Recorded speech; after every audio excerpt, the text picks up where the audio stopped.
देखिए, हमारी जो भागीदारी का मामला है, इसको हमें समझना पड़ेगा। मंडल की जो रिपोर्टें हैं, जो हमारे काम करने का तरीका है, संगठन का उद्देश्य है, वो ये है कि सबसे पहले तो हम अपने लोगों को जागरूक करें। जागरूक करने के लिए क्या करना है कि उन्हें पहले दो चीज़ें केवल पढ़ानी है।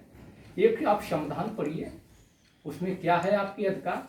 दूसरा, मंडल कमीशन की रिपोर्ट को न सिर्फ पढ़िए बल्कि उसको कई बार तब तक पढ़िए जब तक आप समझ न जाएं, क्योंकि जो सरकारी भाषा होती है वो थोड़ी अलग होती है ना।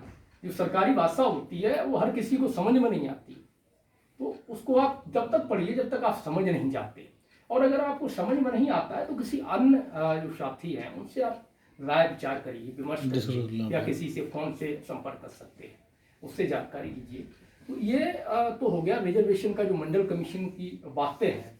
अब षड्यंत्र क्या चल रहा है, एक ये लेके आए हैं लेटरल एंट्री, अपने जाति भाषा में उसको हम चोर दरवाजा बोलते हैं, है ना, चोर दरवाजा।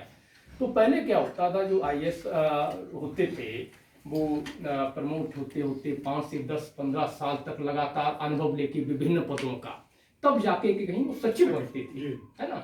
अब क्या है, अब उन्होंने क्या किया, अब उसमें देखिए नुकसान हमारा ही नहीं है, हम लोगों का ही नहीं है, उसमें नुकसान तो सवर्णों का भी है, लेकिन वो नहीं बोलेंगे। वो क्यों नहीं बोलेंगे कि ओबीसी मरना चाहिए, मुझे थोड़ा बहुत नुकसान होगा तो हो जाए, झेल लेंगे। उधर दूसरी चीज वो ये भी जानते हैं, अगर मेरे कुछ परीक्षार्थियों का नुकसान हो रहा है तो कम से कम जो बनेंगे ना, तो चोर दरवाजे से वो भी होंगे सफल ही, तो इसके लिए वो शांत है। ठीक है, अब वहां पर क्या हो रहा है कि वो किस तरीके से नियुक्त करेंगे। उन्होंने कहा कि अरे वो नोएडा में सेक्टर 37 में एक जैन साहब की कंपनी है, वो चूरन बनाती है। उसका जो जैन साहब का लड़का है, 15 साल से कंपनी चला रहा है, उसका बहुत अच्छा अनुभव है। और 15 साल चूर्ण बनाने वाली कंपनी के जीएम को जो ना आपके यहाँ की जिम्मेदारी दे दी, आप कानून बनाओगे देश चलाने का, तो चूर्ण बनाने वाला कानून बनाएगा देश के लिए। तो ये समझिए, इस तरह से इनकी जो षड्यंत्र है, यानी कि ये उन लोगों को लाना चाहते हैं जो इनके फेवर में काम करें, उनको प्रमोट करना चाहते हैं, उनको प्रमोट करना चाहते हैं। देखिए, देश की जो नीतियां हैं वो यही जो अधिकारी वर्ग है ये बनाता है। जो ब्यूरोक्रेसी है, ब्यूरोक्रेसी से ही हमारा देश चलता है। नेता क्या है, जो मंत्री संतरी हैं, आप भी सब जानते होंगे कि ये कितने शिक्षित होते हैं और कितनी नीतियों की इन्हें जानकारी होती है। तो जो अधिकारी वर्ग होता है यही देश की नीतियों को निर्धारित करता है, आगे के लिए कायदे कानून बनाता है, समाज को कैसे चलाना है, किसको क्या लाभ होना चाहिए, कौन परेशान स्थिति में है, किसको कितना मिलना चाहिए, किसको कितना मिला है, इन सब का निर्धारण इनके द्वारा होता है। तो इनको ये बिठाना चाहते हैं जो इनके समर्थक हैं, जो इनके लोग हैं।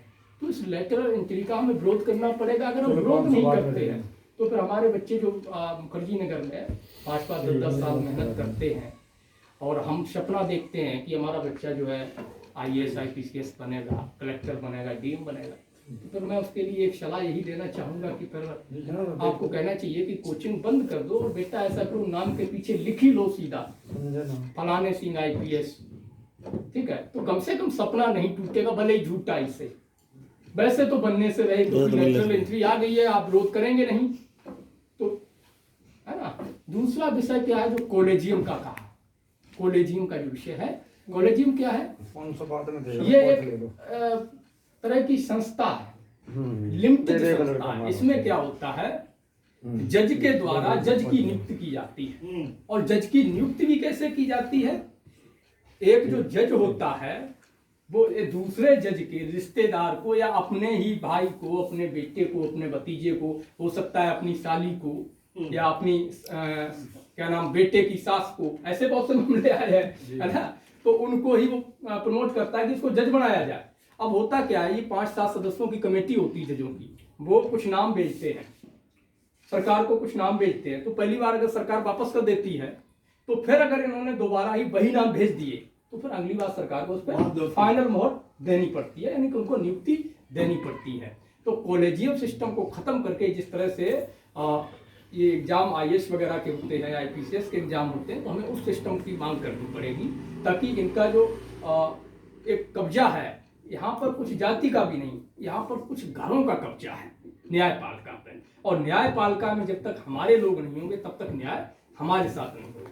ये बहुत बड़ा षड्यंत्र है, हम न्याय की उम्मीद नहीं कर सकते इनसे, है ना। तो हमें न्यायपालिका में कॉलेजियम के खिलाफ भी लड़ना है। दूसरा मैटर जो क्रीमी लेयर है, क्रीमी लेयर क्या है? ये क्रीमी लेयर एक वो वेपन है जिसको हमारे खिलाफ उन्होंने तैयार किया था। कब? जब मंडल बनाम कमंडल भड़का था, उसी समय 92 में, तब इन्होंने एक हथियार के रूप में इसको तैयार किया। अच्छा, एक इसी से बात याद आई कि आपने सुना होगा कि एक लड़के ने आग लगा के मंडल कमीशन के खिलाफ, मतलब अवरोध प्रदर्शन के समय आग लगा ली थी, अपने जला लिया था। मरा नहीं था, बच गया था, पर अभी मर गया था शायद 2007-8 में वो मर गया था, एक्सपायर कर गया। कमाल की बात जानते हैं क्या था? राजीव प्रसाद गोस्वामी था। एक ही जगह पूरी दुनिया में बता दी 1 लाख जन की। वो भी ओबीसी था। ओबीसी था। कमाल की बात आप देखिए, वो व्यक्ति जिसने अपने जो पोस्टर लाया था ओबीसी आरक्षण विरोधी आंदोलन का, उसके घर से 5 लोग, आप पता कर लीजिए, 5 लोग रिजर्वेशन से नौकरी पाए। बाद में वो कह रहा, पछता रहा था, हालांकि एक्सपायर हो गया, नहीं तो कभी मिलाता, तो आप समझ सकते हैं। बाद में उसको पछतावा था कि मुझे भड़का दिया गया था, मुझे नहीं पता था हम भी ओबीसी में हैं। आप सोचिएगा, हमारे ऐसे लोग हैं, हमारे समाज के ऐसे लोग हैं, उनको कैसे भड़काया जाता है, किस तरीके से उनको गुमराह किया जाता है। जैसे महेंद्र जी के बेटे वाला ही मामला जो अभी रखा गया है, उन्होंने क्या किया, हालांकि वो जागरूक थे, मंडल के पेपर में थे, उन्होंने डांटा। अगर वो भी जागरूक ना होते तो वो भी बेटे के साथ में लठ लेके खड़े होते।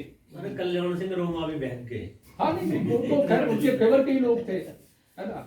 तो ये जो सिस्टम है कॉलेज, ये क्रीमी लेयर है, क्रीमी लेयर एक बहुत बड़ा षड्यंत्र है। इसके खिलाफ हमें मजबूती से लड़ना पड़ेगा, इसको खत्म कराने के लिए। क्योंकि देखिए,